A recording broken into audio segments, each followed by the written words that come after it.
Hi, I hope everyone had a great spring break. It was kind of nice actually getting back into the routine of things with school, and I just like being on routine. My kids really started their classes today, so judging upon my house with the workload, it was kind of crazy in here. We had a bunch of Zoom meetings. Each one of the kids had Zoom meetings at the same time. It was crazy. Look for the email. Tomorrow we are going to have two Zoom meetings, Mrs. Dawson and I, so you can choose which one works best for you.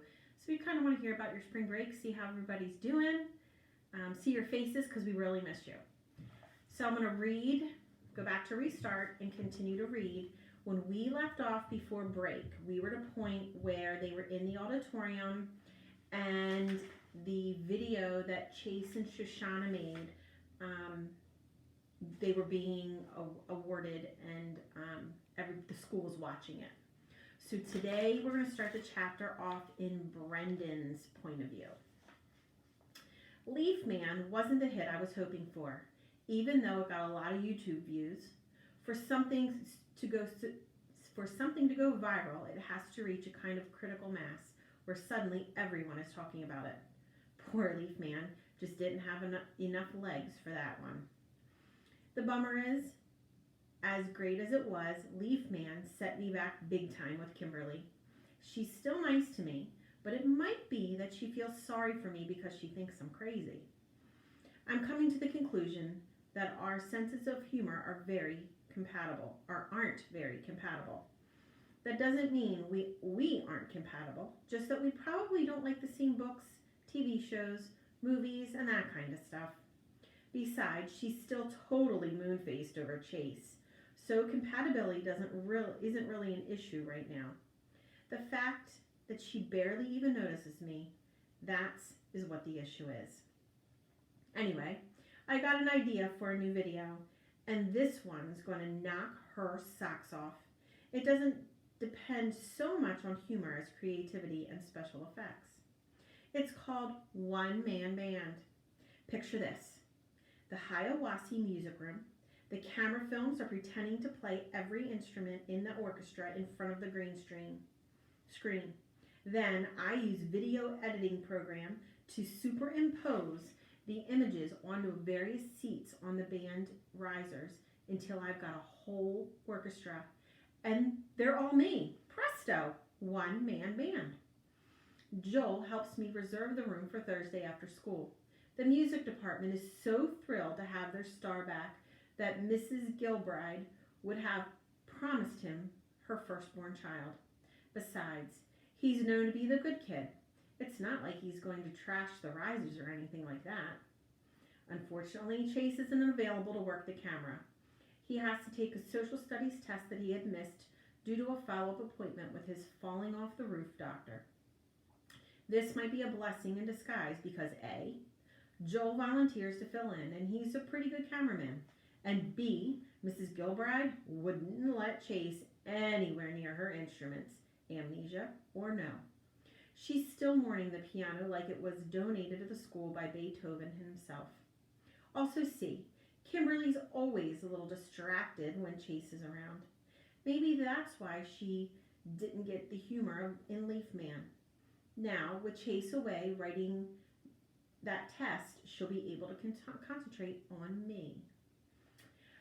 I want to rent a tuxedo since the orchestra guys usually put on the Ritz. My mom, she won't spring for it though. So I do the best that I can. I take the light gray suit I wore to this kid's bar mitzvah and paint it with shoe polish. My white shirt has a bit of a stripe on it, but I'm pretty sure it won't show up on camera. There'll be a lot of me, but luckily we'll all be pretty small.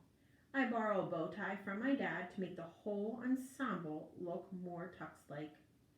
When I come out of the bathroom, all dressed up on Thursday, Kimberly wrinkles her nose. A very cute look for her, by the way. Dude, you stink! What did you do, take a bath in magic marker? It's shoe polish, I explain. It's not me, it's my clothes. I had to improvise the formal wear. Why can't you wear normal clothes?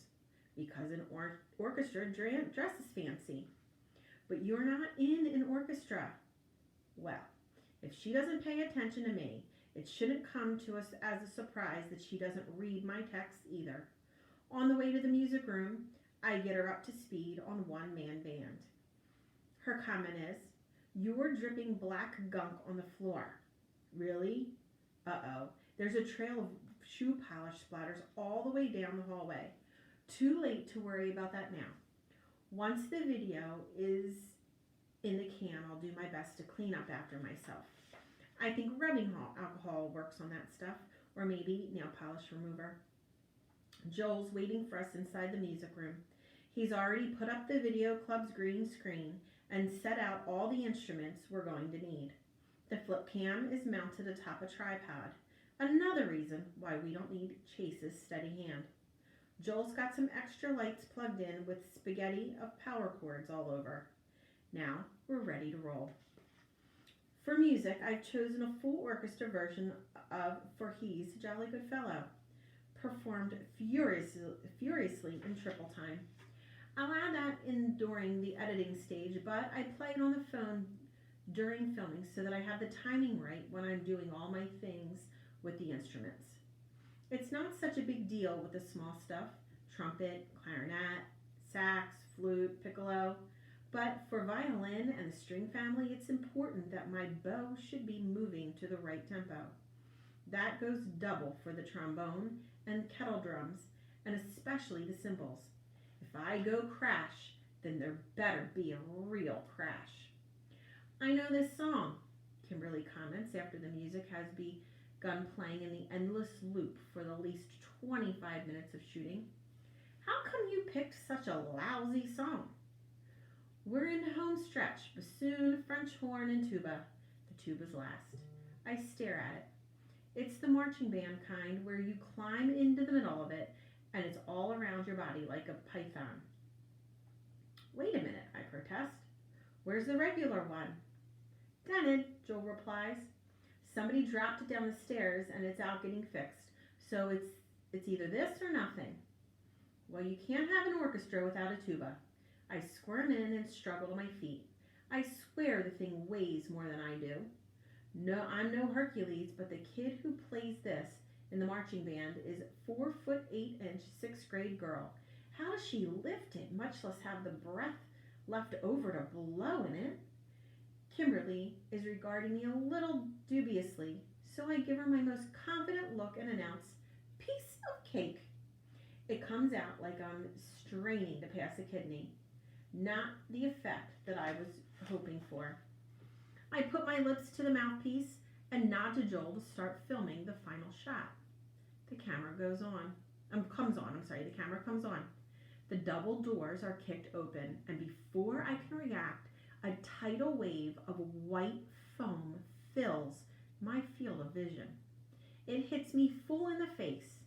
It wouldn't normally be enough to knock me over, but with a heavy tuba bell suspended over my head, I overbalance and go down like a stone. There's a loud clang as brass of the instrument strikes the metal edge of the riser. I hear a gasp of horror from Joel, and soon I understand why. When I roll out of the stream of foam, still wrapped into the tuba, I see Aaron and Bear, each armed with one of the school's big silver fire extinguishers, spraying down the room and everything and everyone in it. "Go away," Joel pleads with a quivering voice. Aaron laughs in a nasty laugh. "Well, if it isn't the loser, I don't think we'd ever welcome you back to school. How rude of us." "Welcome home, loser," bellows Bear, and blasts a jet of foam covering Joel from head to toe. I turn to Kimberly, who's standing in there and, of all things, giggling. At long last, the girl has found something funny in one of my videos. She thinks it's part of the plan and doesn't even notice that we're actually under attack. "Go get help," I bark at her. "Yeah, get help," snorts Bear. "Why didn't you call your friend Chase?" That makes sense to me. He's the only one with half of a chance of taking on these two. Get Chase," I yell at Kimberly. All right, so they're being attacked in this video. really thinks it's all a joke and part of the video, and it's obviously not. And now they're going to get Chase. So I'm kind of wondering, what is going to happen? What is Chase going to do? How is he either going to fix this, make it worse? Is he part of it? Is he not part of it? My mind is like kind of spinning in a lot of different things here. So we'll kind of have to see what happens tomorrow. Don't forget, if you have any questions for schoolwork or whatever, let me know. And if you can, on your Google Docs, after you do an assignment, make sure you share that with me, because I'm going through everyone's work and I've not received it. So make sure that work from today is shared with me, and from here on out, always share me in your docs that you save. All right, take care. See you tomorrow. And don't forget about our What's Up Wednesday.